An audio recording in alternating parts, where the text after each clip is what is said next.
नमस्कार दोस्तों, आप सब लोग कैसे हैं बेटा। मैं सीएमए सुमित रस्तोगी आज आपके पास कॉस्ट शीट का लेक्चर 1 समझाने के लिए आया हूँ, जिसके अंदर मैं आपको बताने वाला हूँ कि जब आप एग्जाम में जाएंगे और वहाँ पहला डिस्क्रिप्टिव क्वेश्चन 2A के नाम से मिलेगा, तो वो क्वेश्चन आपको मिलेगा कहाँ से? कॉस्ट शीट चैप्टर से। तो पहला पॉइंट है कि सर कॉस्ट शीट बनाता कौन है, ठीक है ना, और बनवाता कौन है। दो अलग अलग बातें हो गई। कॉस्ट शीट बनाने का काम करते हैं सीएमए, और कौन बनवा रहा है? Manufacturing business. तो ध्यान से समझिए। हाँ जी, जो भी मैन्युफैक्चरिंग बिजनेस होते हैं वो ये जानने की कोशिश करते हैं कि जो प्रोडक्ट हम कस्टमर को बनाकर देंगे उसकी एस्टिमेटेड कॉस्ट कितनी होगी, सेल वैल्यू कितनी मिलेगी, और हम सेल में से कॉस्ट को रिकवर करने के बाद जो प्रॉफिट कमाएंगे वो कितना है। ठीक है जी। तो इसका मतलब क्या हुआ? मैन्युफैक्चरिंग बिजनेस वो बिजनेस होते हैं जो रॉ मटेरियल को फिनिश गुड्स में कन्वर्ट करते हैं। पहला पॉइंट, रॉ मटेरियल को पहला पॉइंट रॉ मटेरियल को किस में कन्वर्ट करना है? फिनिश गुड्स में। ऐसे बिजनेस को हम कहते हैं मैन्युफैक्चरिंग बिजनेस, जो टेंजिबल गुड्स कस्टमर को डिलीवर करते हैं। क्या बनाना चाहते हैं? कॉस्ट शीट बनाना चाहते हैं। क्यों बनाना चाहते हैं? ताकि उनको कॉस्ट, सेल और प्रॉफिट के बारे में पता लगे और वो डिसीजन मेकिंग कर सकें कि जिस प्रोडक्ट को बनाकर वो बेचना चाहते हैं उससे प्रॉफिट होगा या लॉस होगा। लॉस होगा तो वो नहीं बनाएंगे, प्रॉफिट होगा तो वो बनाएंगे। बिल्कुल सही बात है। नेक्स्ट पॉइंट, जब मैन्युफैक्चर कॉस्ट शीट बनवाएंगे तो किससे बनवाएंगे? जिम्मेदारी हम किसको दे देंगे? सीएमए को, कॉस्ट एंड मैनेजमेंट अकाउंटेंट को, जिन्हें बहुत ज़्यादा एक्सपीरियंस होता है, अनुभव होता है किस चीज़ का?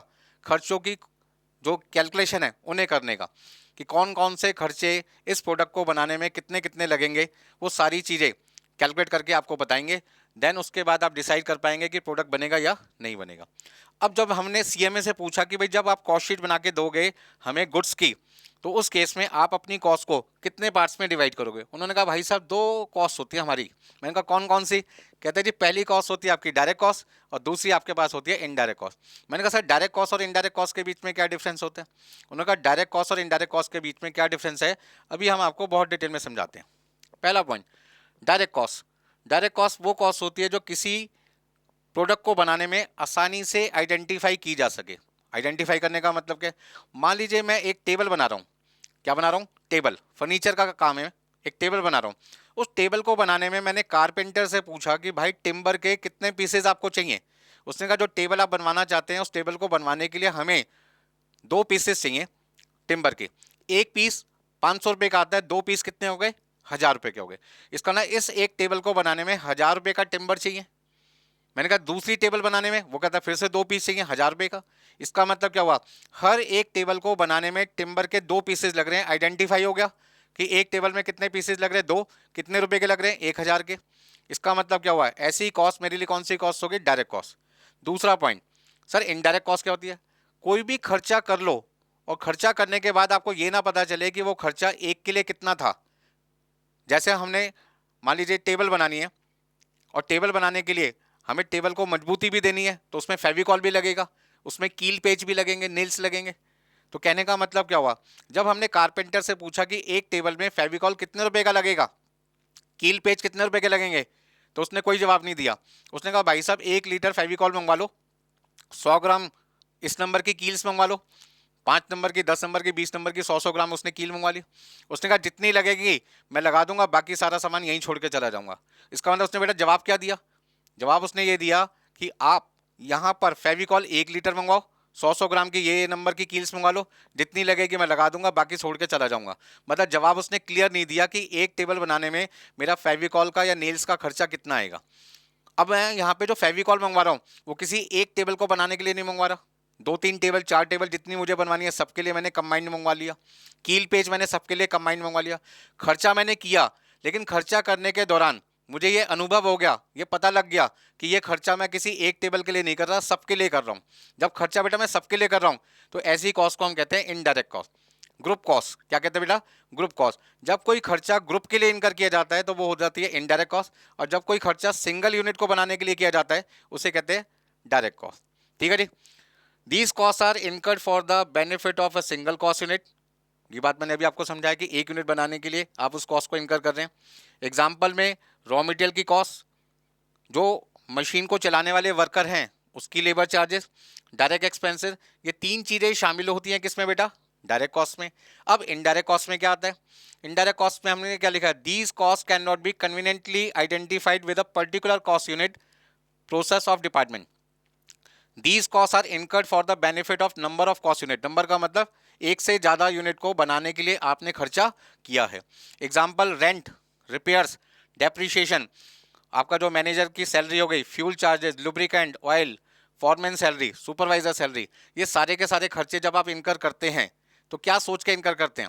सुपरवाइजर को सैलरी क्या आप पर टेबल बनाने के लिए दे रहे हैं, या जितनी टेबल बनेगी उन सबको सुपरवाइज करने के लिए दे रहे हैं? तो आपका जवाब है सर यहाँ पे सुपरवाइजर को जो हमने सैलरी दी होगी उसमें एक टेबल बनाने के लिए नहीं दी, जितनी भी टेबल हमारी फैक्ट्री में बनेगी उन सबको चेक करने के लिए, सुपरवाइज करने के लिए हमने उसको रखा हुआ है। इसका मतलब जैसे ही मेरा आंसर आया कि इसकी सैलरी का बर्डन सब पे चार्ज किया जाएगा, खर्चा मेरा क्या हो जाएगा? इनडायरेक्ट हो जाएगा। खर्चा क्या हो जाएगा? इनडायरेक्ट। इनडायरेक्ट का मतलब ग्रुप की कॉस्ट, और डायरेक्ट कॉस्ट का मतलब सिंगल कॉस्ट, सिंगल प्रोडक्ट की बनाने की कॉस्ट। अब इसको बहुत डिटेल में हम समझेंगे अभी। यानी क्या क्या चीजें शामिल हैं इसके अंदर डायरेक्ट कॉस्ट में? Direct material, direct labour, direct expenses. यहां पर आपके पास आएगा indirect material, indirect labour, indirect expenses. Sir आप तो कॉस्ट शीट चैप्टर समझा रहे हैं, डायरेक्ट कॉस्ट और इनडायरेक्ट कॉस्ट के बारे में क्यों बता रहे हैं? बहुत सारे बच्चों का क्वेश्चन ये होता है मुझसे। तो बेटा इसका सिंपल जवाब ये है कि जब एक मैन्युफैक्चरर कॉस्ट अकाउंटेंट से अपने प्रोडक्ट की कॉस्ट शीट तैयार करवाते हैं तो कॉस्ट अकाउंटेंट कहता है जो कॉस्ट मैं यहाँ पे लिखूंगा स्टेटमेंट में, कॉस्ट शीट का एक स्टेटमेंट है जहाँ पे सारे खर्चे लिखे जाएंगे, उन खर्चों को कॉस्ट अकाउंटेंट ने कहा मैं दो पार्ट में डिवाइड करके चलूंगा, एक डायरेक्ट कॉस्ट और दूसरी इनडायरेक्ट कॉस्ट। तो सबसे पहले कोई भी पर्सन किसी भी प्रोडक्ट की टोटल कॉस्ट एस्टिमेटेड बेसिस पे तभी निकाल पाएगा जब उसको ये पता चलेगा कि कॉस्ट शीट बनाते टाइम जो खर्चे लिखे जाते हैं वो कौन से तरीके से लिखे जाते हैं, कैसे लिखे जाते हैं, कौन सा खर्चा पहले नंबर पे आएगा, कौन सा दूसरे पे, कौन सा आखिरी नंबर पे आएगा। जब तक बेटा आपको इन सब चीज़ों का पता ही नहीं होगा आप सही कॉस्ट शीट नहीं बना पाएंगे। तो उसके लिए कॉस्ट अकाउंटेंट ने कहा कि हम अपने सारे खर्चों को दो पार्ट में डिवाइड कर देंगे, पहला खर्चा हमारा डायरेक्ट कॉस्ट है और दूसरा हमारा खर्चा इनडायरेक्ट कॉस्ट है। मैंने कहा बिल्कुल सही बात है। वो कहते हैं डायरेक्ट कॉस्ट को आप कह सकते हैं प्राइम कॉस्ट और इनडायरेक्ट कॉस्ट को आप कह सकते हैं ओवरहेड कॉस्ट। मतलब एग्जाम में कई बार एमसीक्यू पूछा जा चुका है। क्या एमसीक्यू पूछा गया? Alternative name of direct cost, direct cost का ऑल्टरनेटिव नाम बताइए। तो आपका सिंपल आंसर क्या होगा? Prime cost. और आपका इनडायरेक्ट कॉस्ट का ऑल्टरनेटिव नाम बताइए, इनडायरेक्ट कॉस्ट का ऑल्टरनेटिव नाम बताइए। तो आपके पास क्या आ जाएगा? Overhead cost. बात समझ में आ गई? तो कहने का मतलब क्या है, सिंगल यूनिट बनाने के लिए कोई भी खर्चा आसानी से आइडेंटिफाई हो जाए डायरेक्ट कॉस्ट से। यदि आप खर्चा कर रहे हैं और वो खर्चा सिंगल यूनिट के लिए नहीं कर रहे, टू और मोर यूनिट्स के लिए, दो या दो से ज़्यादा यूनिट्स के लिए खर्चा कर रहे हैं, तो समझ लो वो खर्चा आपका कौन सा हो गया? इनडायरेक्ट कॉस्ट हो गया। अब थोड़ा सा डिटेल में समझ लेते हैं इसको। ये तो हो गया थ्योरेटिकल पार्ट। देखिए हमारी टोटल कॉस्ट जो हमारे को इनकर करते टाइम ये ध्यान रखना पड़ता है कि वो कॉस्ट सिंगल यूनिट के लिए या दो से ज़्यादा यूनिट के लिए। तो मैं यहाँ पे आपके पास दो एग्जांपल लेके चल रहा हूँ। एक एग्जांपल मेरे पास है टेबल का और एक एग्जांपल है मेरे पास में शर्ट का। शर्ट का मतलब जो कमीज आप पहनते हैं। तो पहला एग्जांपल मैं लेके चल रहा हूँ टेबल। यदि मैं टेबल बना रहा हूँ तो उस टेबल को बनाने में मैं तीन तरीके के खर्चे कर रहा हूँ डायरेक्ट नेचर के, direct material, direct wages, direct expense. और तीन खर्चे मैं कर रहा हूँ यहाँ पर इनडायरेक्ट नेचर के, इनडायरेक्ट मटेरियल, इनडायरेक्ट वेजेस और इनडायरेक्ट एक्सपेंस। सर क्या मतलब हुआ इसका? ध्यान से समझिए बेटा। जब मैं यहाँ पे टेबल बनाऊंगा तो टेबल बनाने के लिए जो मुझे टिम्बर खरीदना पड़ेगा वो टिम्बर मेरे लिए क्या है? डायरेक्ट मटेरियल है। क्योंकि हर टेबल बनाने के लिए मुझे दो दो पीसेस मंगवाने पड़ेंगे, क्योंकि कारपेंटर ने कहा था दो पीस से टेबल तैयार हो जाएगी। इसका मतलब दूसरी टेबल बनाऊंगा फिर दो पीस चाहिए, फिर तीसरी टेबल बनाऊंगा फिर मेरे को दो पीस चाहिए, चौथी टेबल बनाऊंगा फिर से दो पीस चाहिए। अब आगे देखिए डायरेक्ट वेजेस। कारपेंटर ने कहा कि एक टेबल बनाने के मैं आपसे 1000 रुपये लूंगा, दूसरी टेबल के फिर से 1000 रुपये लूंगा, तीसरी टेबल के फिर से 1000 रुपये लूंगा। इसका मतलब हर एक टेबल के कारपेंटर ने हमारे को अमाउंट बता दिया। कॉस्ट आइडेंटिफाई हो गई सिंगल टेबल की। कारपेंटर के जो खर्चे होंगे, लेबर के जो खर्चे होंगे, वो मेरे लिए हो जाएगा डायरेक्ट वेजेस। नेक्स्ट आपके पास है डायरेक्ट एक्सपेंस। सर ये डायरेक्ट एक्सपेंस क्या होते हैं? बहुत डिटेल में समझाएंगे। डायरेक्ट एक्सपेंस में यहाँ पर भी एग्जांपल ले रहे हैं डिज़ाइन एक्सपेंस। जो टेबल मुझे बनाकर कस्टमर को बेचनी है, क्या सभी टेबल का डिज़ाइन एक जैसा हो या सबकी लुक अलग अलग देखने में अट्रैक्टिव होनी चाहिए? जब आप किसी फर्नीचर शोरूम में जाते हैं और वहाँ पे टेबल खरीदनी है आपको, तो और वहाँ पर जितना भी दुकानदार ने टेबल लगा रखे सबका सेम डिज़ाइन है, तो आप क्या कहते हो छूटते? भैया इस डिज़ाइन के अलावा कोई और टेबल भी आपके पास में? उसको वो कहता है जी नहीं है। इसका मतलब क्या हुआ? उसने डिज़ाइन के ऊपर कोई खर्चा नहीं किया। तो आप क्या कहते हो? भैया राम राम, मैं यहाँ से निकल रहा हूँ, मैं दूसरे शोरूम में जाऊँगा, मेरे को ये डिज़ाइन पसंद नहीं आया, आपके पास कोई और डिज़ाइन होता, वो पसंद आता तो मैं आपसे टेबल ले लेता। अब उसी के साथ में दूसरा शोरूम भी था, उसके यहाँ पे 20 टेबल रखी थी, साइज लगभग सबका सेम था, लेकिन डिज़ाइन सबका क्या था, डिफरेंट था। इसका अंदर उसने हर टेबल के लिए अलग अलग डिज़ाइन पे खर्चा किया, आपको उनमें से एक डिज़ाइन पसंद आ गया और आपने वो टेबल परचेज कर ली। इसका मतलब डिज़ाइन पे किया गया खर्चा हमारा डायरेक्ट एक्सपेंस का एग्जाम्पल है। Next point, indirect material. जब हमने टेबल बनाई तो उसके लिए फेविकॉल का इस्तेमाल किया, कील पेज का इस्तेमाल किया, वो आपके पास हो गया इनडायरेक्ट मटेरियल। हमने मैनेजर को सैलरी दी, सुपरवाइजर को सैलरी दी, जो हमारे ऑफिस में एम्प्लॉइज़ काम कर रहे हैं उनको सैलरी दी, जो सेल डिपार्टमेंट में है उनको, जो एम्प्लॉइज़ काम कर रहे हैं उनको सैलरी दी, कमीशन दी सेल्स मैनेजर को कि भाई आप इतना टारगेट पूरा करोगे तो ये कमीशन भी मिलेगी।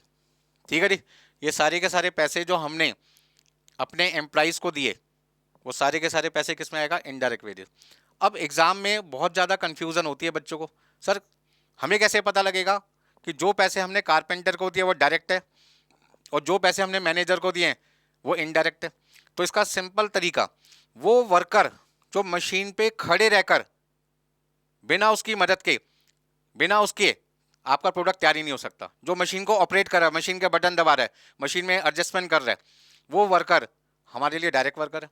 लेकिन जो सुपरवाइजर है, जो हेल्पर है, जो मैनेजर है, वो उस मशीन से काम ही नहीं कर रहा, उस मशीन से रॉ मटेरियल को फिनिश गुड में कन्वर्ट ही नहीं कर रहा। सिंपल भाषा में समझो, जिस वर्कर ने रॉ मटेरियल को फिनिश गुड्स में कन्वर्ट किया वो वर्कर हो गया आपका डायरेक्ट, और जिसने कन्वर्ट नहीं किया, सिर्फ मदद किया, दूर रह के सामान ला के दे दिया मेन वर्कर को, या सुपरवाइजर देख रहा है काम सही से चल रहा है नहीं चल रहा, मैनेजर देख रहा है भाई प्रोडक्शन सही तरीके से हो रही है नहीं हो रही, जो क्वांटिटी जिस दिन बनी थी उस दिन बनी नहीं बनी, वो खुद थोड़ी बना रहा है। तो ऐसे केस में उसकी जो वेजेस होगी, उसकी जो सैलरी होगी, उसका जो अमाउंट हमने उसको दिया होगा, वो सारा का सारा क्या आएगा बेटा, इनडायरेक्ट वेजेस आएगा। नेक्स्ट आपके पास है indirect expense, rent, lighting, power, आपके पास में इंश्योरेंस, डेप्रीशिएशन, ये सारे के सारे खर्चे आपके किस में आ जाएंगे, इनडायरेक्ट में आ जाएंगे। बात समझ में आ गई? चलिए नेक्स्ट एग्जाम्पल शर्ट का। अब जो शर्ट हम बनाते हैं, उस शर्ट को बनाने में सबसे पहले हमें कपड़ा चाहिए और हमें एक टेलर की रिक्वायरमेंट होगी, एक्सपर्ट बंदे की रिक्वायरमेंट होगी, जो उस कपड़े से जैसी आपको शर्ट चाहिए वैसी वो शर्ट आपको बना के देगा। मान लीजिए मैं गया टेलर के पास, मैंने कहा जी मुझे अपने नाप की एक शर्ट बनवानी है। उसने कहा भाई साहब 2 मीटर कपड़ा खरीद लाओ। मैंने कहा जी कपड़ा भी आप ही दे रहे हो मुझे, मैं क्यों खरीद के लाऊं मार्केट से। उसने कहा जी 1 मीटर कपड़ा 1000 रुपये का है, 2 मीटर कपड़ा 2000 रुपये का है, आप पसंद कर लीजिए। उसने 4-5 मेरे को कपड़े की वैरायटी दिखाई, मेरे को पसंद आ गया। मैंने कहा जी ये कपड़ा मुझे चाहिए। उसने कहा जी 1000 रुपये के हिसाब से 2 मीटर कपड़ा 2000 रुपये का आएगा। इसका ना एक शर्ट मेरे नाप की बनाने के लिए टेलर ने मुझे कहा जी 2000 रुपये का कपड़ा है, कौन सा मटेरियल हो गया, क्लोथ, डायरेक्ट मटेरियल हो गया। क्योंकि सिंगल शर्ट को आइडेंटिफाई किया ना मैंने, सिंगल शर्ट के लिए 2000 रुपये का मटेरियल लगाया ना भाई मैंने, क्लोथ का कपड़ा जो खर्चा है वो मेरे लिए डायरेक्ट मटेरियल है। अब मैंने टेलर से पूछा भाई साहब आप मेरे नाप की शर्ट को बनाने के लिए कितने पैसे लोगे। उसने कहा जी 1000 रुपये लूँगा। तो 1000 रुपये इस एक लौती शर्ट को बनाने के लिए, एक सिंगल शर्ट को बनाने के लिए उसने मुझसे मांगे, डायरेक्ट वेजेस हो गया। मैंने कहा भाई साहब जो शर्ट आपने सबकी बनाई है वैसा डिज़ाइन मुझे नहीं चाहिए, डिफरेंट डिज़ाइन होना चाहिए। पार्टी शर्ट बनवानी है मुझे, जब मैं पार्टी में जाऊँ तो दुनिया मुझे देखे और मुझसे पूछे रुक रुक के भाई साहब शर्ट तो बड़ी कमाल की लग रही है, आप बड़े ज़बरदस्त लग रहे हो, चमक रहे हो उसमें, आप ये शर्ट कहाँ से सिलवाई। मतलब समझ में आ रहा है, वो शर्ट का डिज़ाइन इतना ज़बरदस्त लोगों को लगना चाहिए कि लोग उस शर्ट का फ़ैन हो जाएं। और वो फ़ैन कब होंगे, जब आप डिज़ाइन पे खर्चा करोगे। तो डिज़ाइन का जो खर्चा होगा वो आपके लिए फिर से क्या हो जाएगा, डायरेक्ट एक्सपेंस हो जाएगा। ठीक है जी। अब शर्ट को बनाने के लिए धागा चाहिए, बटन चाहिए, ये आपके लिए क्या आ जाएगा, इनडायरेक्ट मटेरियल आ जाएगा। आपके पास हेल्पर चार्जेस, आपके पास में सुपरवाइजर की सैलरी, आपके पास में मैनेजर की सैलरी, ये सारे खर्चे क्या आ जाएंगे, इनडायरेक्ट वेजेस आ जाएंगे। फैक्ट्री के अंदर आपको फैक्ट्री का रेंट देना पड़ेगा, ऑफिस में ऑफिस का रेंट देना पड़ेगा, शोरूम है तो शोरूम का रेंट देना पड़ेगा, डेप्रीशिएशन लगेगी जितनी भी फिक्स्ड एसेट आप यूज़ कर रहे हैं, वो सारे खर्चे आपके पास कहाँ आ जाएंगे, इनडायरेक्ट एक्सपेंसेस में आ जाएंगे। बात समझ में आ रही है? तो इसका मतलब जब हम किसी प्रोडक्ट की कॉस्ट शीट तैयार करते हैं तो सबसे पहले मैन्युफैक्चरर सीएमए को कहता है ये काम आपको दिया जा रहा है, आप कैसे करोगे। तो वो कहते हैं जी बहुत आसान काम है, मेरे को कोई दिक्कत नहीं है, मैं अपनी कॉस्ट को पहले आइडेंटिफाई करूंगा, डायरेक्ट कॉस्ट से या इनडायरेक्ट कॉस्ट से, और डायरेक्ट में भी अपने खर्चे को फिर से 3 पार्ट में डिवाइड कर दूंगा, direct material, direct wages, direct expense, और जो मेरी इनडायरेक्ट कॉस्ट है जिसको ओवरहेड कॉस्ट कहते हैं उसे भी मैं क्या करूंगा, 3 पार्ट में डिवाइड करूंगा, indirect material, indirect wages and indirect expenses. मैंने कहा जी आप पता कैसे लगाते हो। उसने कहा बिल्कुल सिंपल जवाब, भाई साहब कोई भी खर्चा सिंगल यूनिट को बनाने के लिए आसानी से आइडेंटिफाई हो जाए, कैलकुलेट किया जाए डायरेक्ट कॉस्ट से, यदि खर्चा सिंगल यूनिट के लिए नहीं किया जा रहा, 2 या 2 से ज़्यादा यूनिट को बनाने के लिए एक साथ किया जा रहा है और वो खर्चा करने के बाद सब पे बांटा जाएगा, डिस्ट्रीब्यूशन किया जाएगा, तो वो कॉस्ट हमारे लिए कौन सी कॉस्ट होती है? इनडायरेक्ट कॉस्ट होती है। बस समझ में आ गई? बिल्कुल। चलिए अभी आगे चलते हैं। अब डायरेक्ट एक्सपेंस क्या होता है? बहुत बच्चे कंफ्यूज रहते हैं और ये प्रैक्टिकल के साथ साथ थ्योरी के लिए भी बड़ा इंपॉर्टेंट है, जो एमसीक्यू के अंदर कवर होता है। Direct expenses cost accounting standard 10 में कवर किया जाता है। पहला एमसीक्यू तो यही आ जाएगा कि कौन सा cost accounting standard direct expense के लिए एप्लीकेबल है, तो आपका आंसर हो गया कॉस्ट अकाउंटिंग स्टैंडर्ड 10। ठीक है जी। दूसरा, कॉस्ट अकाउंटिंग स्टैंडर्ड के बाद आपसे पूछ सकते हैं कि डायरेक्ट एक्सपेंस के एग्जांपल्स दीजिए। हाँ जी, नेक्स्ट क्वेश्चन क्या पूछ सकते हैं कि डायरेक्ट जो आपके एक्सपेंस हैं उसमें एग्जांपल क्या क्या हो सकते हैं, तो मैं कहूँगा जी डिज़ाइन एक्सपेंस। दूसरा रॉयल्टी, रॉयल्टी को अभी थोड़ा सा डिटेल में समझेंगे। कैरेज एनवर्ड, आपके पास में क्या आ जाएगा? Mould, special tools, hire charges of special machine, special dies. ये सारे के सारे एग्जाम्पल हैं किसके? डायरेक्ट एक्सपेंस के। स्पेशल जुड़ते ही, स्पेशल का मतलब क्या हो गया? पर्टिकुलर प्रोडक्ट को बनाने के लिए ये खर्चा किया जा रहा है, सबके लिए नहीं, पर्टिकुलर प्रोडक्ट के लिए, इसलिए वो डायरेक्ट एक्सपेंस का एग्जाम्पल बन गया। अब यहाँ पे ध्यान से समझिए, मोल्ड का मतलब क्या होता है? मोल्ड का मतलब होता है कोई किसी चीज़ को बनाने का ढांचा।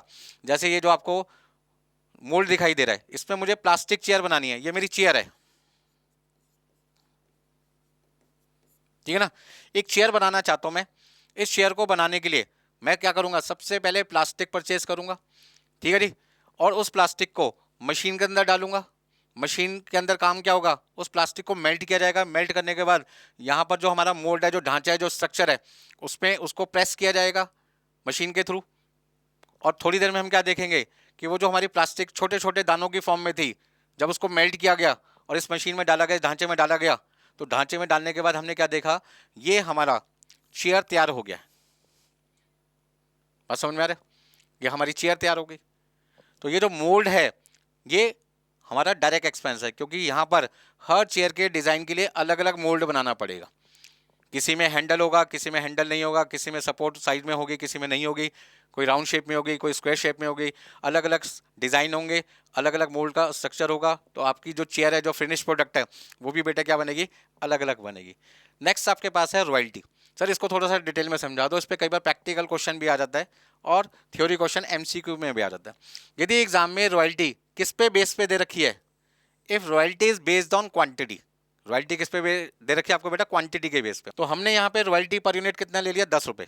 ध्यान से समझें, यदि मैन्युफैक्चरर किसी प्रोडक्ट को बनाने के लिए रॉयल्टी पे कर रहे हैं और वो रॉयल्टी प्रोडक्शन के बेस पे दे रहे हैं, पर यूनिट फिक्स हो चुका है, पर यूनिट फिक्स हो चुका है। यदि रॉयल्टी आपका पर यूनिट फिक्स हो चुका है 10 रुपये, और आप 10,000 यूनिट बनाते हैं, आपका खर्चा 1 लाख रुपये आता है।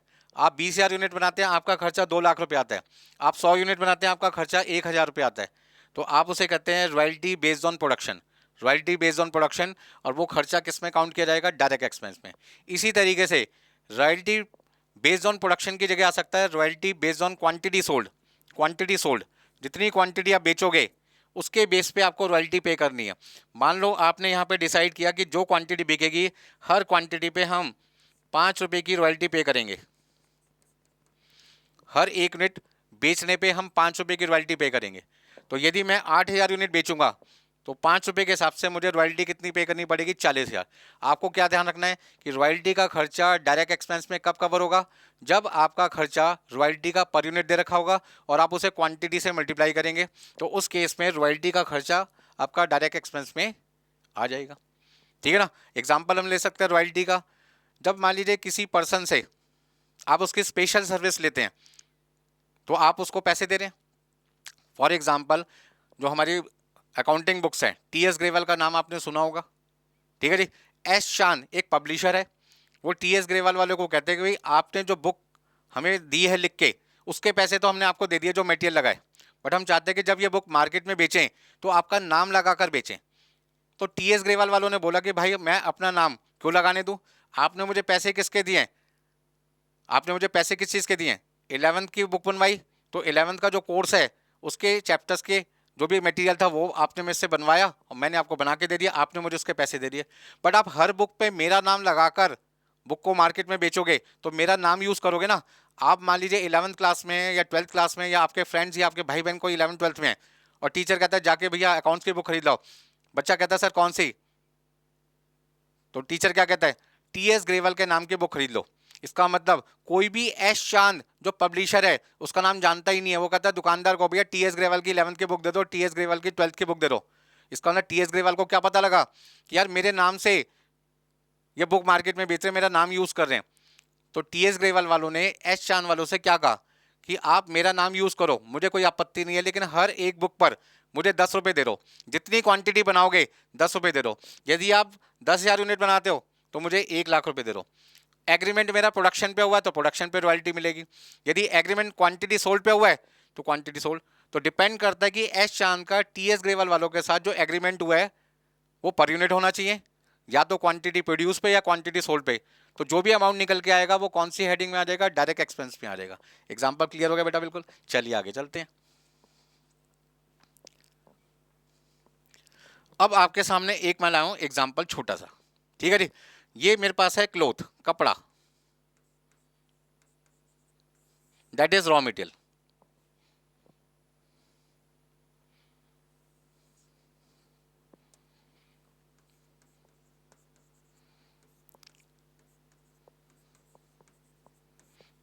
ठीक है जी। ये मेरे पास है फिनिश गुड्स, आप इसे कह सकते हैं शर्ट, ठीक है ना। तो रॉ मटेरियल का इस्तेमाल करके हमने क्या बनाया? फिनिश गुड्स बनाया। तो रॉ मटेरियल को फिनिश गुड्स बनाने के लिए कहीं ना कहीं, मतलब मुझे ये शर्ट बनानी है इस रॉ मटेरियल से, इस कपड़े से, बट उसके लिए मुझे क्या करना पड़ेगा? ये सारे खर्चे भी करने पड़ेंगे। इस खर्चे में ये जो पर्सन आपको दिखाई दे रहा है ये मेरे लिए टेलर हो गया, ठीक है ना। तो टेलर मेरे लिए क्या है? Direct wages. टेलर मेरे लिए क्या है? Direct wages. कपड़ा मेरे लिए क्या है? Raw material. रॉ मटेरियल को हम कह सकते हैं डायरेक्ट मटेरियल, ठीक है जी। ये जो धागा आपको दिखाई दे रहा है, थ्रेड, ये मेरे लिए इनडायरेक्ट मटेरियल हो गया, ठीक है जी। ये जो मशीन यूज हो रही है इसका जो डेप्रीशिएशन है ये मेरा इनडायरेक्ट एक्सपेंस हो गया, ठीक है जी। जिस जगह ये वर्कर काम कर रहा है उस जगह का जो रेंट होगा वो मेरे लिए क्या है? इनडायरेक्ट एक्सपेंस है, ठीक है जी। शर्ट को बनाने में जो डिजाइन का खर्चा किया जाएगा, जो डिजाइन का खर्चा किया जाएगा वो मेरे लिए डायरेक्ट एक्सपेंस हो जाएगा। ये वर्कर ढंग से काम कर रहा है नहीं कर रहा फैक्ट्री में, इसको चेक करने के लिए यदि हमने कोई सुपरवाइजर रखा हुआ है तो सुपरवाइजर की जो सैलरी होगी वो सैलरी हमारे लिए क्या होगी? Indirect wages. तो आपको यहां पे एग्जांपल में क्या दिखाई दे रहा है? डायरेक्ट मटेरियल भी दिखाई दे रहा है, डायरेक्ट लेबर भी दिखाई दे रही है, डायरेक्ट एक्सपेंस भी दिखाई दे रहा है, इनडायरेक्ट मटेरियल भी दिखाई दे रहा है, इनडायरेक्ट लेबर भी दिखाई दे रही है, इनडायरेक्ट एक्सपेंस भी दिखाई दे रहे हैं। इसका मतलब क्या हुआ कि जब आपका प्रोडक्ट बनेगा तो कॉस्ट अकाउंटेंट को सबसे पहले जो भी खर्चे वो कर रहे हैं उन्हें डायरेक्ट कॉस्ट और इनडायरेक्ट कॉस्ट में बांटना पड़ेगा। डायरेक्ट में 3 चीज़ें आ गई, इनडायरेक्ट में भी 3 चीज़ें आ गई।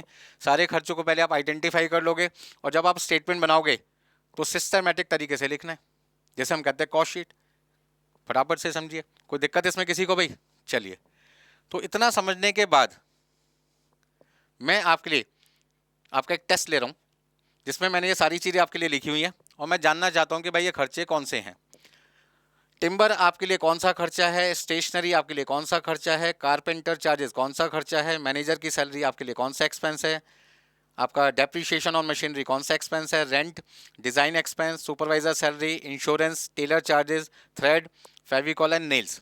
फटाफट से आप समय लीजिए और बताइए मुझे 5 मिनट में कि ये सारे आंसर क्या क्या हैं। कौन सा डायरेक्ट एक्सपेंस है, कौन सा आपका इनडायरेक्ट एक्सपेंस है, कौन सा आपके लिए डायरेक्ट वेजेज है, कौन सी इनडायरेक्ट वेजेज है, कौन सा डायरेक्ट मटेरियल है, कौन सा इनडायरेक्ट मटेरियल है। मतलब 6 क्लासिफिकेशन आपको यहाँ पर करने, ठीक है जी। फटाफट से देखिए। अब आगे चलते हैं। बच्चों से जब मैंने पूछा कि भाई आपका क्या राइट आंसर है तो उन्होंने मुझे बताया सर टिम्बर मेरे लिए डायरेक्ट मटेरियल है, स्टेशनरी मेरे लिए इनडायरेक्ट मटेरियल है, कारपेंटर को जो मैंने पैसे दिए वो डायरेक्ट वेजेस है, मैनेजर को जो सैलरी दी वो हमारे लिए इनडायरेक्ट वेजेस है, डेप्रीशिएशन इनडायरेक्ट एक्सपेंस है, रेंट मेरे लिए इनडायरेक्ट एक्सपेंस है, डिज़ाइन का खर्चा डायरेक्ट एक्सपेंस है, सुपरवाइज़र की सैलरी मेरे लिए इनडायरेक्ट एक्सपेंस है, इंश्योरेंस इनडायरेक्ट एक्सपेंस है। हाँ जी, सुपरवाइज़र की सैलरी क्या होगी? इनडायरेक्ट वेजेस, सुपरवाइज़र की salary indirect wages, insurance indirect expenses, tailor का खर्चा डायरेक्ट वेजेस, धागे का खर्चा इनडायरेक्ट मटेरियल, फेविकॉल नेल्स आपके पास आ गए इनडायरेक्ट मटेरियल। मतलब जो खर्चे आप कर रहे हैं, जितने भी खर्चे आपने किसी प्रोडक्ट को बनाने के लिए किए हैं, आप उसको समझो। कॉस्टिंग का बेस चल रहा है भाई आपका। जो भी खर्चा कर रहे हो वो सारे खर्चे पहले लिख लो, और लिखने के बाद उसको आइडेंटिफाई कर लो। डायरेक्ट है तो डायरेक्ट की हेडिंग में लिखेंगे, इनडायरेक्ट तो भैया इनडायरेक्ट की हेडिंग में लिखेंगे। बहुत ही सिंपल होता है कॉस्ट शीट बनाना। तो अब आगे चलते हैं, देखो भाई। हाँ जी, यहाँ से मेन आपका शुरू होता है कॉस्ट शीट क्या है। The statement of cost according to element wise is known as cost sheet. मतलब वो स्टेटमेंट जहाँ हम अपने खर्चों को एलिमेंट वाइज शो करते हैं। एलिमेंट का मतलब डायरेक्ट और इनडायरेक्ट एलिमेंट। दो एलिमेंट है ना बेटा, अभी तक आपको दो एलिमेंट मैंने बताए, या तो वो एलिमेंट आपका डायरेक्ट है या वो आपका एलिमेंट इनडायरेक्ट है। तो ऐसी कोई भी स्टेटमेंट जहां पर हम अपनी टोटल कॉस्ट को, अपने टोटल खर्चों को एलिमेंट के हिसाब से शो करते हैं, ऐसी स्टेटमेंट को हमने नाम दे दिया कॉस्ट शीट। आगे देखिए, in a cost sheet besides total expenditure, cost per unit of output and various stages of cost, prime cost से लेकर टोटल कॉस्ट के बीच में जो भी स्टेप्स आते हैं, जो भी खर्चों के स्टेजेस हैं, वो सारे के सारे हम क्या करते हैं? शो करते हैं सिस्टमेटिकली। मतलब हम कह सकते हैं कि कॉस्ट शीट क्या है? एक ऐसी स्टेटमेंट जहाँ टोटल कॉस्ट के साथ साथ हम अपनी कॉस्ट पर यूनिट और जितने भी खर्चे हम कर रहे हैं उन्हें सिस्टमेटिक तरीके से क्या कर रहे हैं? शो कर रहे हैं कि कौन सा खर्चा हमारी प्राइम कॉस्ट है, कौन सा खर्चा हमारा फैक्ट्री ओवरहेड है, कौन सा हमारा कॉस्ट ऑफ प्रोडक्शन है, कौन सी हमारी सेलिंग एंड डिस्ट्रीब्यूशन एक्सपेंस है, कौन से एडमिनिस्ट्रेटिव एक्सपेंसेस हैं, कितनी हमारी टोटल कॉस्ट है, कितनी हमारी सेल वैल्यू है, कितना हमारा प्रॉफिट है। सारी चीज़ें हम सिस्टमेटिक तरीके लिख रहे हैं। तो जब सारी चीज़ें हम सिस्टमेटिकली लिखेंगे तो दुनिया को समझ में आएगा, और दुनिया को जब समझ में आने लगेगा तो लोग उस पर विश्वास करेंगे। विश्वास करेंगे तो आपको पता चल जाएगा यार प्रोडक्ट को बनाने के लिए जो स्टेटमेंट बनाई गई है ये बिल्कुल सही है। बात समझ में आ रही है? चलिए आगे चलते हैं। नेक्स्ट सर, कॉस्ट शीट के बारे में आपने काफ़ी कुछ बता दिया। अब आप ये बताओगे कि इसको प्रेजेंट कैसे करते हैं। तो आपके सामने यहाँ पे मैंने फॉर्मेट बना रखा है। इस फॉर्मेट में सबसे पहले हमारा जो पहला खर्चा होगा वो होगा डायरेक्ट मटेरियल। किसी भी प्रोडक्ट को बनाने के लिए, किसी भी प्रोडक्ट को बनाने के लिए सबसे पहले हमारे को डायरेक्ट मटेरियल की वैल्यू पता करनी होती है, क्योंकि जब तक मटेरियल आइडेंटिफाई नहीं होगा उस मटेरियल से फिनिश गुड्स कौन बनाएगा हम उस वर्कर को भी आइडेंटिफाई नहीं कर सकते। बात समझ रहे हो? यदि मुझे कारपेंटर की जरूरत है तो कब जरूरत है? जब मैं फर्नीचर बनाना चाहता हूँ। फर्नीचर मेरा फिनिश गुड्स है, बट उसको बनाने के लिए क्या चाहिए? Timber. Timber is a raw material, direct material. तो डायरेक्ट मटेरियल को आइडेंटिफाई करने के बाद ही बेटा हम कारपेंटर की रिक्वायरमेंट को फील करेंगे। कपड़े से मुझे शर्ट बनानी है, शर्ट बनेगी कपड़े से, तो कपड़े को शर्ट में कौन कन्वर्ट करेगा? कारपेंटर या टेलर? तो आपका आंसर है टेलर। तो टेलर की रिक्वायरमेंट कब होगी? जब मैं कपड़े से शर्ट बनाना चाहूँगा। डेट इज कपड़ा मेरे लिए क्या है? पहले नंबर का खर्चा है। दूसरे नंबर का खर्चा कौन बनाएगा उसको? Direct wages.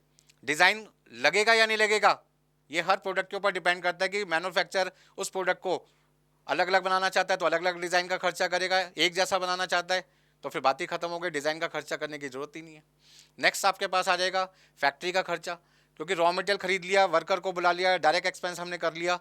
अब आपको प्रोडक्ट बनाना है, कहाँ पे बनाएंगे? एक ऐसे प्लेस पे जहाँ पर हम वर्कर को मटेरियल प्रोवाइड करेंगे, मशीन्स प्रोवाइड करेंगे, हेल्पर प्रोवाइड करेंगे, सुपरवाइजर देंगे, इंस्ट्रक्शंस देंगे, गाइडेंस देंगे, और वहाँ पे वो वर्कर उस रॉ मटेरियल को फिनिश गुड्स में कन्वर्ट करेगा। तो जहाँ पे रॉ मटेरियल फिनिश गुड्स में कन्वर्ट किया जाता है उस प्लेस को, उस जगह को हम कहते हैं फैक्ट्री। और उस फैक्ट्री में जो भी खर्चे होंगे आप उसे कहते हैं factory overhead, factory expenses.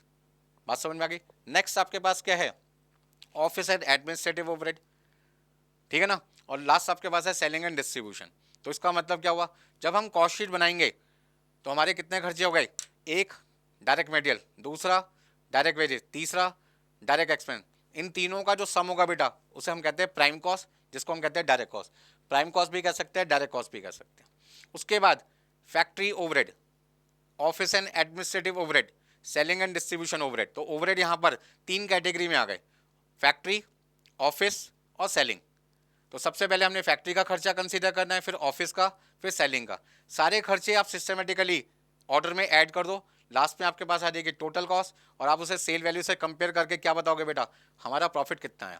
Profit आएगा सबको अच्छा लगेगा, लॉस आएगा तो मैन्युफैक्चरर कहेगा जी इस प्रोडक्ट को बनाने की कोई ज़रूरत नहीं है, बंद करो इसकी प्रोडक्शन। बात समझ में आ रही है? डिसीजन मेकिंग कर सकते हैं किसके बेस पे, कॉस्ट शीट के बेस पे। तो ये आपका फॉर्मेट है, इस फॉर्मेट का इस्तेमाल करके हमें अपने प्रोडक्ट की टोटल कॉस्ट, सेल वैल्यू और प्रॉफिट कंप्यूट करके मैनेजमेंट को बतानी है, ताकि मैनेजमेंट इस कॉस्ट के बेस पे, इस स्टेटमेंट के बेस पे डिसीजन मेकिंग करें कि प्रोडक्ट को कंटिन्यू रखना है या डिसकंटिन्यू रखना है। हाँ जी, कोई दिक्कत इसमें किसी को? चलिए आगे चलते हैं, नेक्स्ट पॉइंट। अब यहाँ पर हम बात करते हैं कुछ बेसिक पॉइंट की। बेसिक पॉइंट में क्या क्या पॉइंट्स आएंगे आपके पास में? सबसे पहले जब हम कॉस्ट शीट बनाते हैं तो पहला पॉइंट हमें ध्यान देना है कि हमारा जो डायरेक्ट मटेरियल है उसके लिए लैंग्वेज क्या यूज होती है, तो आप उसे बोलते हैं direct material consume. Direct material consume हम कैसे निकालेंगे? हाँ जी, पहला तरीका, एग्जाम्पल 1, क्वेश्चन में लिखा है कि हम जो क्वांटिटी बना रहे हैं, क्वांटिटी प्रोड्यूस जो हम कर रहे हैं वो 10,000 यूनिट कर रहे हैं, और मटेरियल कॉस्ट पर यूनिट आपका 20 रुपये। तो आपकी रॉ मटेरियल कंज्यूम कितनी आ जाएगी? क्वांटिटी प्रोड्यूस को आपने मटेरियल कॉस्ट पर यूनिट से मल्टीप्लाई किया, 10,000 यूनिट बनाने में आपका मटेरियल 20 रुपये के हिसाब से 2 लाख रुपये का लगेगा। तो रॉ मटेरियल कंज्यूम आपके पास कितना आ जाएगा? 2 लाख रुपये।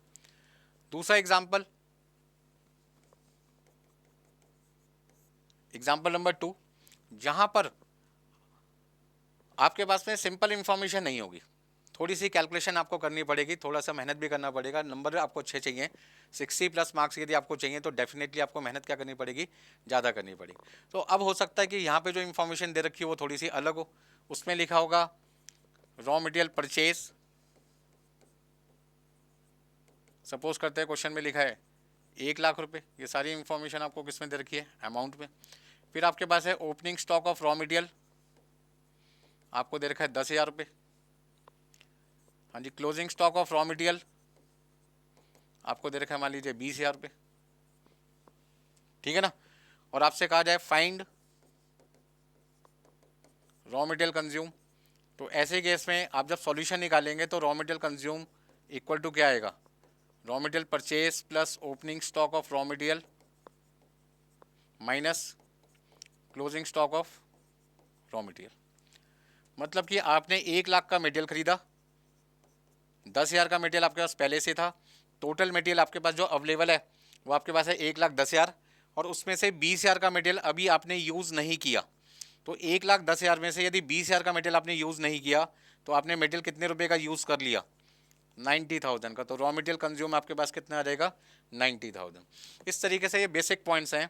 जब आप कॉस्ट शीट बनाएंगे तो आपको देखना पड़ेगा कि जो इन्फॉर्मेशन आपको क्वेश्चन में दे रखी है वो पर यूनिट दे रखी है या इस तरीके की इन्फॉर्मेशन दे रखी है। ये छोटे छोटे एग्जाम्पल हैं, ठीक है ना। इसी तरीके से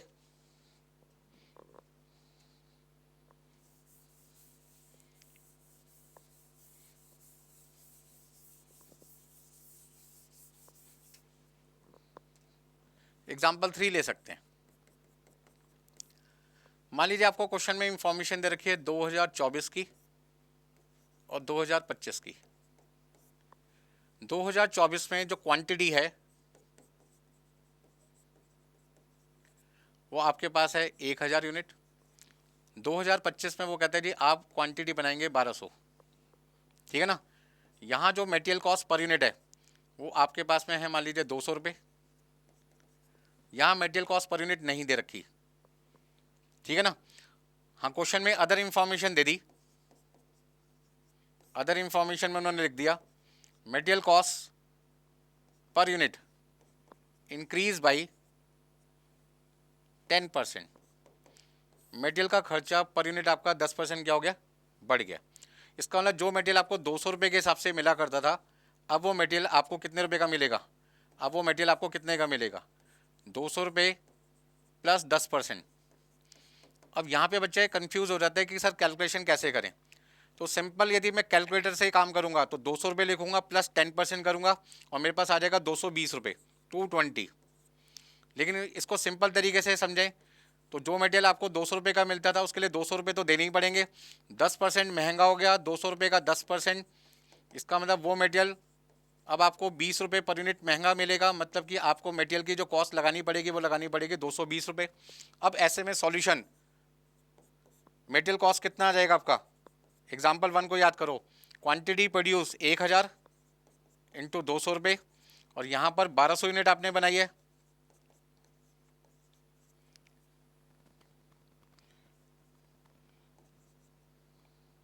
हाँ जी, 1200 यूनिट आपने बनाई है। यहाँ आपने 1200 यूनिट बनाई है और 220 रुपये से आपको क्या करना है, मल्टीप्लाई करना है।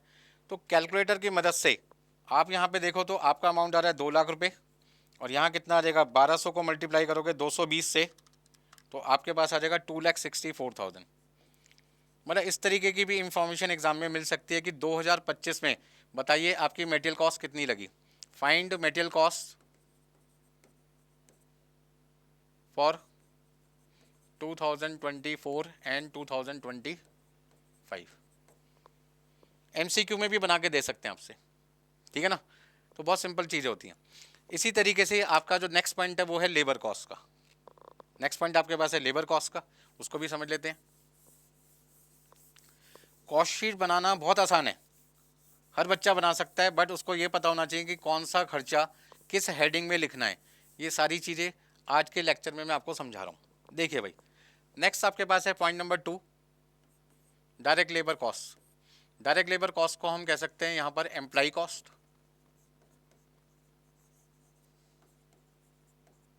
हम कह सकते हैं डायरेक्ट वेजेस, ठीक है जी।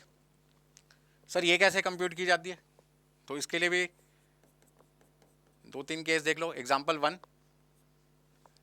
यदि क्वांटिटी प्रोड्यूस आपको दे रखी है क्वेश्चन में 10,000 यूनिट, और साथ में लिखा हुआ है labour cost per unit ₹25, find direct wages, तो आपका आंसर क्या होगा। डायरेक्ट वेजेस निकालने के लिए बेटा क्वांटिटी प्रोड्यूस को लेबर कॉस्ट पर यूनिट से मल्टीप्लाई करेंगे, मतलब कि 10,000 यूनिट को आप मल्टीप्लाई करेंगे 25 से, और आपके पास आ जाएगा 2,50,000। एग्जाम्पल 1। हाँ जी, कोई दिक्कत इसमें किसी को। दूसरा example, wages paid. Wages paid आपको बेटा दे रखा है 10,000 रुपये, या 1 लाख रुपये ले लेते हैं। वेजेस पेड 1 लाख रुपये। हाँ जी, outstanding wages at the end, outstanding wages at the beginning. ये सारी इंफॉर्मेशन आपको क्वेश्चन में दे रखी है। यहाँ पे लिखा हुआ है 8,000 रुपये, यहाँ पे आपका लिखा हुआ है 4,500। फाइंड वेजेस चार्ज, ठीक है जी। तो ध्यान रखना, जो कॉस्ट शीट हम बनाएंगे वो ठीक उसी तरीके से बनेगी जैसे फाइनेंशियल अकाउंटिंग में आप ट्रेडिंग पीएनएल बनाते हैं, तो वहाँ पर जो वेजेस लिखते हैं वो कौन से लिखते हैं, वेजेस पेड लिखते हैं या वेजेस चार्ज लिखते हैं। तो आपका आंसर होगा वेजेस चार्ज लिखते हैं। अक्रूवल बेस पे बनती है, कौन से कॉन्सेप्ट पे बनती है, अक्रूवल बेसिस पे। समझ में आ गई बात। तो जैसे नॉन एनपीओ पढ़ते हो, इनकम एंड एक्सपेंडिचर बनाते हो, कौन से बेसिस पे बनता है इनकम एंड एक्सपेंडिचर, आपका अक्रूवल बेसिस पे। Receipt and payment cash basis पे। बट यहाँ जो कॉस्ट शीट बनेगी कौन से बेसिस पे बनेगी, अक्रूवल बेसिस। तो एमसीक्यू तैयार हो गया भाई आपका। यदि एक मैन्युफैक्चर अपनी कॉस्ट शीट तैयार करवाते हैं सीएमए से, तो सीएमए कौन सा बेस यूज करते हैं, कैश बेसिस या अक्रूवल बेसिस। तो आपका आंसर होगा अक्रूवल बेसिस भाई, no cash, only accrual basis. चलो भाई, अब यहाँ पे वेजेस चार्ज का फॉर्मूला क्या होगा, सॉल्यूशन क्या होगा। तो जैसे आपने अकाउंट्स में पढ़ा वही सेम कॉन्सेप्ट है। हाँ जी, wages charge equal to wages paid plus outstanding wages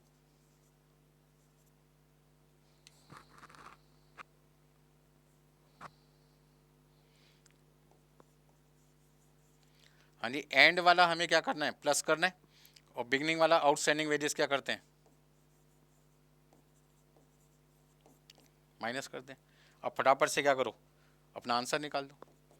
हाँ जी, 1 लाख रुपीज़ में आपने outstanding wages at the and 8,000 पे प्लस कर दिया और 4,500 पे माइनस कर दिया।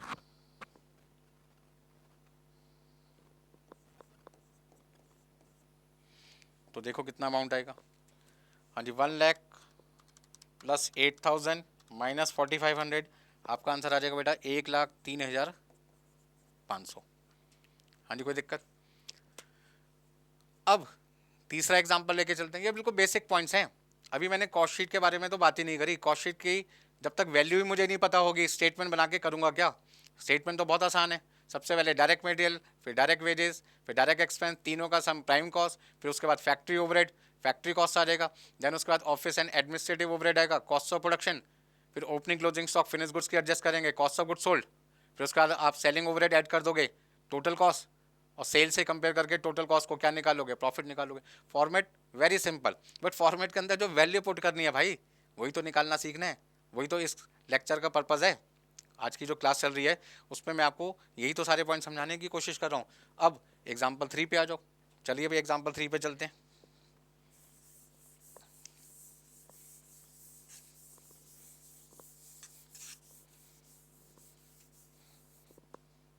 देखिए एग्जाम्पल 3, ठीक है ना। एग्जाम्पल 3 में मान लीजिए हमें 2024 और 2025 की इंफॉर्मेशन दे रखी है।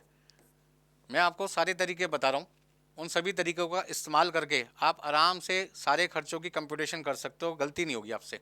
अब ध्यान से समझिए, 2024 में जब हमने क्वांटिटी प्रोड्यूस करी तो 1,000 यूनिट प्रोड्यूस की। 2025 में कहते हैं जी आपकी जो प्रोडक्शन है वो इंक्रीज बाई 20% है। हाँ जी, 2025 में आपकी जो प्रोडक्शन होगी वो पहले के मुकाबले, पिछले साल के मुकाबले 20% ज़्यादा होगी। फिर हमने कहा जी लेबर कॉस्ट पर यूनिट कितना है? उन्होंने कहा लेबर कॉस्ट पर यूनिट आपके पास में है 20 रुपये। हाँ जी, labour cost per unit increase by 5% है। वो कहते हैं लेबर का जो खर्चा 20 रुपये पर यूनिट आ रहा था वो अगले साल 2025 में 5% क्या हो जाएगा? इंक्रीज हो जाएगा। एक नया पॉइंट आ गया, एफिशिएंसी इंक्रीज बाई 12%। 12% वर्कर की एफिशिएंसी इंक्रीज होगी। एफिशिएंसी भी किसकी इंक्रीज होगी? वर्कर की। एफिशिएंसी इंक्रीज होने का मतलब क्या होता है? जब वर्कर बार बार एक ही काम करता है तो पहले के मुकाबले वो कम समय में काम चालू कर देता है, उससे उसकी एफिशिएंसी क्या होती है? बढ़ती है। कई बार एफिशिएंसी घट भी सकती है, एफिशिएंसी बढ़ भी सकती है। क्वेश्चन में कुछ भी लिखा हो सकता है। घट क्यों सकती है? कल को जिस मशीन पे काम कर रहा है वो मशीन में कोई प्रॉब्लम आ जाए तो बार बार उसको रुकना पड़ता है, उसको रिपेयर करना पड़ता है, उससे एफिशिएंसी क्या होगी? घटेगी। एफिशिएंसी का मतलब कम समय का काम ज़्यादा समय में हो रहा है।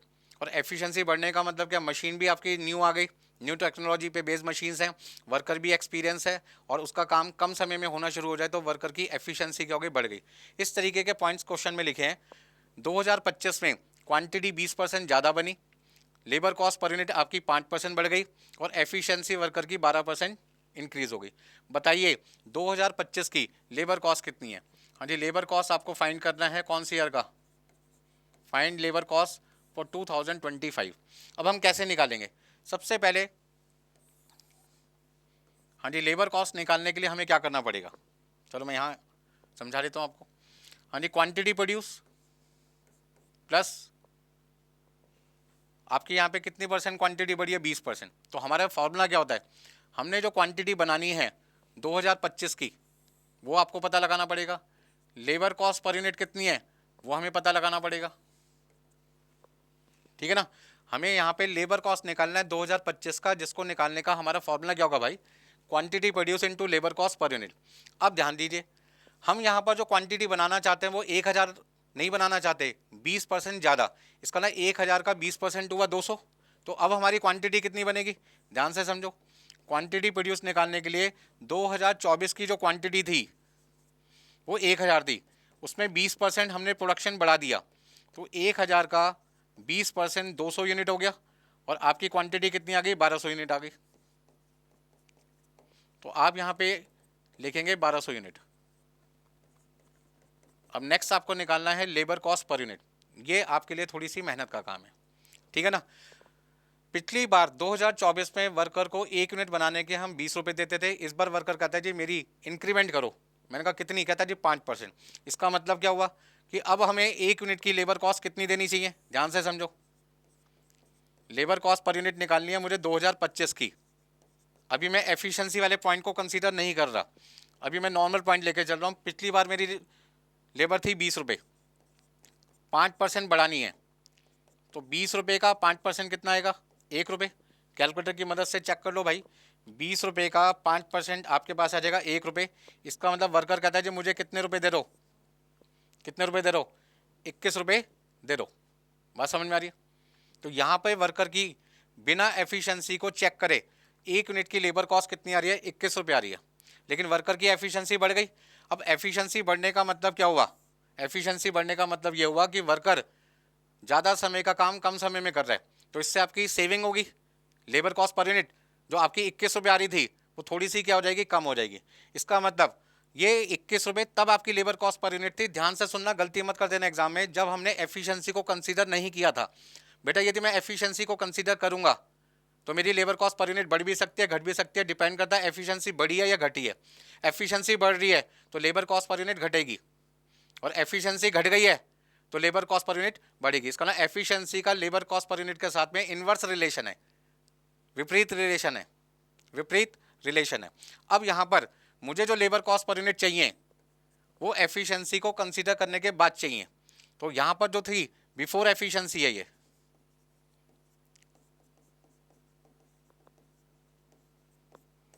Before efficiency. अब एफिशिएंसी को यदि मैं कंसीडर करूंगा तो फिर कितना आएगा? तो ध्यान से समझिए फिर से, लेबर कॉस्ट पर यूनिट जो अभी हमने निकाली है 21 रुपये निकाली है, ठीक है जी।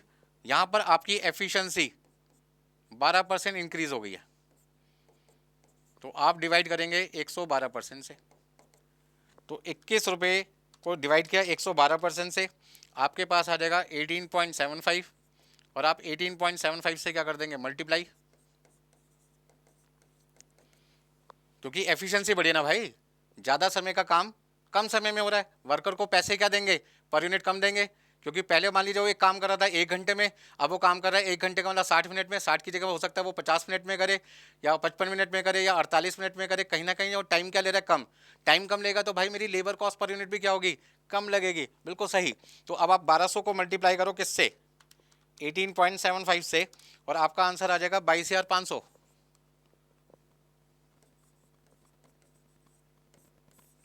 और यदि आप 2024 की लेबर कॉस्ट निकालना चाहते हैं तो इन दोनों को सीधा सीधा मल्टीप्लाई करो। 1000 यूनिट 20 रुपये के हिसाब से 20,000। तो ये जो 20,000 रुपये की लेबर कॉस्ट थी वो 1000 यूनिट की थी, और ये जो 22,500 रुपये की लेबर कॉस्ट अब 2025 में दोगे वो कितनी यूनिट की दोगे? 1200 यूनिट की। तो आपको यहाँ पे लेबर के मैंने 3 एग्जाम्पल दिए। बात समझ में आ गई सबको? चलिए नेक्स्ट पॉइंट। कोई दिक्कत है इसमें किसी को? अब एक एग्जाम्पल मैं आपके लिए लेके आऊँ जिसमें हमें बनानी है कॉस्ट शीट। सबसे पहले हम बात करते हैं एग्जाम्पल 1 में, ये आपके स्टडी मटेरियल में भी दे रखा है, और इस बार जो 2025 जून में एग्जाम में क्वेश्चन आया था उसमें लगभग यही सारे पॉइंट्स थे। एक पॉइंट एक्स्ट्रा था, वो पॉइंट अभी हम डिस्कस करेंगे, ठीक है ना। तो सबसे पहले बात करते हैं एग्जाम्पल 1 में आपसे क्या कहा गया। Modern manufacturing company submit the following information. यहाँ पे आपको एक मैन्युफैक्चरिंग कंपनी उन्होंने इन्फॉर्मेशन दे रखी है 31 मार्च को। सेल पूरे साल की है 2,75,000। इन्वेंट्री का मतलब stock at the beginning, finish goods का 7,000 रुपये। आपके पास में वर्क इन प्रोग्रेस का कितना है? 4,000। मटेरियल कंज्यूम कितना आपका? 1,09,000। डायरेक्ट लेबर आपके पास है 65,000। फैक्ट्री का खर्चा 60% है किसका? डायरेक्ट लेबर कॉस्ट का। डायरेक्ट लेबर कॉस्ट कितनी है आपकी? 65,000। तो 65,000 का 60%, मतलब यदि मुझे फैक्ट्री ओवरहेड निकालना है तो 65,000 का मुझे करना पड़ेगा 60%। देखो कितना आता है? 65,000 का 60%, भाई मेरे पास कितना आ जाएगा? 39,000। इसका ना 39,000 मेरे पास क्या आएगा भाई? फैक्ट्री का खर्चा आएगा, फैक्ट्री ओवरहेड आएगा। नेक्स्ट आपके पास है inventory at the and. Eight the and का मतलब क्लोजिंग, और ये आपका था एट द बिगनिंग का मतलब ओपनिंग। तो ओपनिंग स्टॉक भी दे रखा है मुझे, क्लोजिंग स्टॉक भी दे रखा है, रॉ मटेरियल का भी, WIP का भी। आपके पास में other expenses, selling expenses sale का 10% है, सेलिंग एक्सपेंसेस सेल का 10% है, सेल मेरे पास है 2,75,000, 2,75,000 का 10% आपके पास आ जाएगा सेलिंग एक्सपेंसेस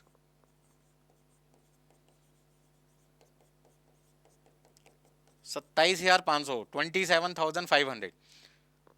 और जो एडमिनिस्ट्रेटिव एक्सपेंसेस हैं वो सेल का 5% है। तो यदि 2,75,000 का मुझे 5% निकालना पड़े तो कितना आएगा, मेरे पास आ जाएगा 13,750। कोई दिक्कत इसमें किसी को? चलिए, तो इस तरीके से मुझे एक यहाँ पर एग्जाम्पल दिया है और इस एग्जाम्पल में मुझसे कहा जा रहा है क्या, prepare cost sheet, cost sheet तैयार कीजिए। अब कॉस्ट शीट बनाने के लिए सबसे पहले मुझे क्या करना पड़ेगा, एक फॉर्मेट तैयार करना पड़ेगा जिसमें पहला खर्चा क्या लिखूंगा बेटा, रॉ मटेरियल कंज्यूम, दूसरा लिखूंगा डायरेक्ट लेबर कॉस्ट, तीसरा लिखूंगा डायरेक्ट एक्सपेंस। क्वेश्चन में मैंने देखा डायरेक्ट एक्सपेंस की कोई जानकारी नहीं दे रखी, तो आपकी मर्जी है फॉर्मेट में लिखो या ना लिखो। लिखोगे और डायरेक्ट एक्सपेंस नहीं दे रखा तो नील लिख देना, और यदि डायरेक्ट एक्सपेंस ना लिखो तो सबसे अच्छी बात है, उसके आगे नील लिखने की जरूरत ही नहीं है। तीनों का सम आपके पास आ जाएगा प्राइम कॉस्ट, उसमें आप ऐड कर दोगे फैक्ट्री ओवरहेड, ओपनिंग और क्लोजिंग डब्ल्यूआईपी की एडजस्टमेंट करोगे तो आपको पता चल जाएगा फैक्ट्री में आज जो सामान बना है उसके ऊपर कितने रुपए खर्च हुए। फिर आप ऑफिस एंड एडमिनिस्ट्रेटिव ओवरहेड का खर्चा ऐड करोगे, कॉस्ट ऑफ प्रोडक्शन आएगा। फिर आप उसमें ओपनिंग और क्लोजिंग स्टॉक की एडजस्टमेंट करोगे फिनिश गुड्स की, तो आपके पास क्या आ जाएगा, cost of goods sold. Selling overhead add कर दोगे, टोटल कॉस्ट आ जाएगा जिसको कहते हैं कॉस्ट ऑफ सेल, और सेल से कंपेयर करके आपके पास क्या आ जाएगा, प्रॉफिट। इतना छोटा सा काम करने के आपको एग्जाम में मिलते हैं सिर्फ 7 नंबर। कम है ज़्यादा है? मेरे हिसाब से तो बहुत ज़्यादा है यार, मेहनत जरा सी थी, नंबर 7 तो बहुत होते हैं भाई। चलिए आगे।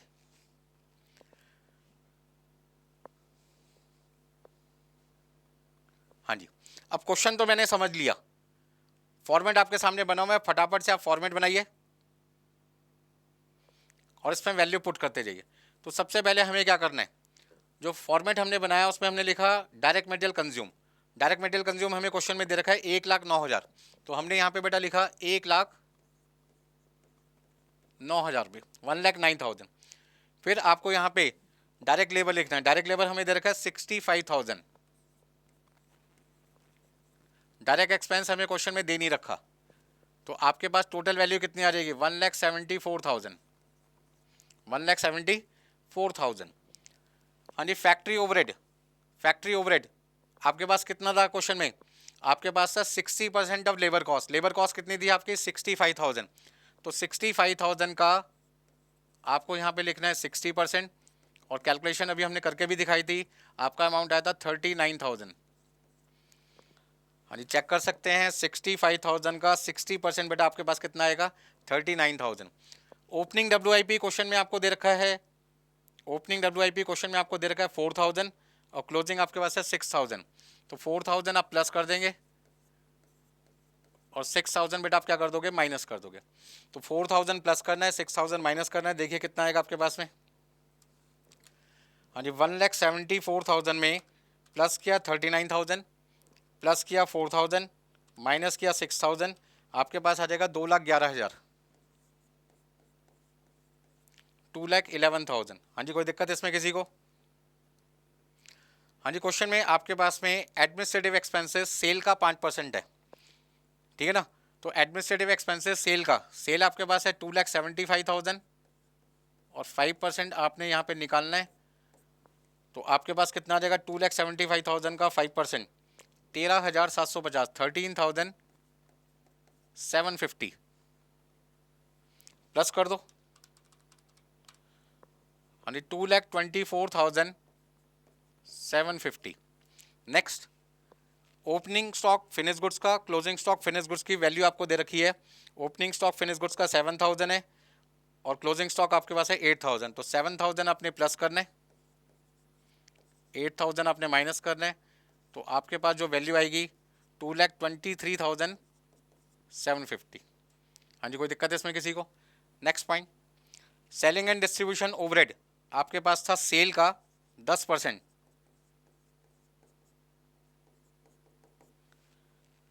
हाँ जी, 2,75,000 का 10% आपके पास आ जाएगा 27,500, और आप इसको ऐड कर दो कितना आएगा। हाँ जी, 2,51,250। सेल आपके पास है बेटा 2,75,000 और बैलेंसिंग फिगर आप मैन्युफैक्चरर को क्या कहेंगे कि जो प्रोडक्ट हम कस्टमर को बनाकर बेचेंगे उसकी टोटल कॉस्ट आपके पास आएगी 2,51,250, सेल वैल्यू है 2,75,000 और हमें 23,750 का 23,750 का प्रॉफिट हो जाएगा। तो मैन्युफैक्चरर बड़ा खुश है यार कि मुझे 23,750 रुपये का क्या मिल रहा है, प्रॉफिट मिल रहा है। तो इस तरीके से आपको क्या बनानी है, कॉस्ट शीट बनानी है। कोई पॉइंट आपको दिक्कत कर रहा है तो आप मुझसे पूछ सकते हैं, ठीक है ना। तो आज के हमने इस लेक्चर में क्या देखा, आज का हमने इस लेक्चर में ये देखा भाई जब मैन्युफैक्चरर कॉस्ट शीट बनवाते हैं सीएमए से, तो सीएमए अपनी टोटल कॉस्ट को सिस्टमेटिक तरीके से लिखना चाहते हैं और सिस्टमेटिकली लिखने के लिए उनको अपनी कॉस्ट को दो पार्ट में डिवाइड करना पड़ता है, डायरेक्ट कॉस्ट और इनडायरेक्ट कॉस्ट। डायरेक्ट में तीन तरीके के खर्चे आते हैं, direct material, direct labour, direct expense. और इनडायरेक्ट कॉस्ट में भी तीन आते हैं, indirect material, indirect expense, indirect labour. Format आपको समझ में आ गया होगा। फिर मैंने एग्जांपल दिया कि डायरेक्ट मटेरियल कॉस्ट कैसे निकालते हैं, लेबर कॉस्ट कैसे निकालते हैं। जहाँ पे आपसे गलती हो सकती है वो सारे पॉइंट्स मैंने आपको समझाए, ठीक है जी। एक एग्जांपल आपको मैंने कराया, कोई दिक्कत यहाँ तक। चलिए आगे देखते हैं। आगे का काम हम करते हैं लेक्चर 2 में।